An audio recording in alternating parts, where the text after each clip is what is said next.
Dalawang tulak naman ng illegal drugs arestado sa San Manuel, Pangasinan. Halos 400,000 halaga ng 400,000 pisong halaga ng shabu ang nakumpiska. Nakunan din to ng baril. Masantos Yakabasan, i-check kami sa ating mga kababayan dyan sa Pangasinan. Detalye na balita mula kay Freddy Pajardo. Freddy.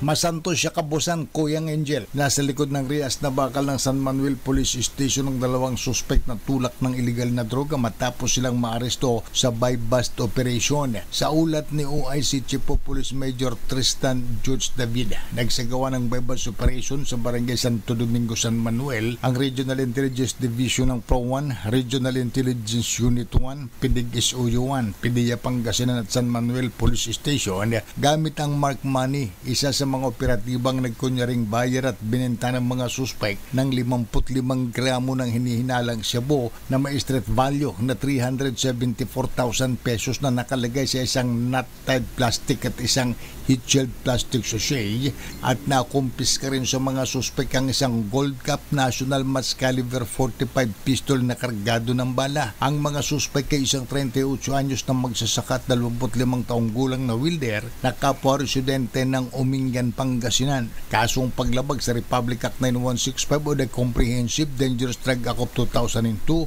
at Republic Act 10591 Comprehensive Firearms and Ammunition Regulation Act in relation to Comelec Ganban ang kinakarap ngayong kaso ng mga suspect.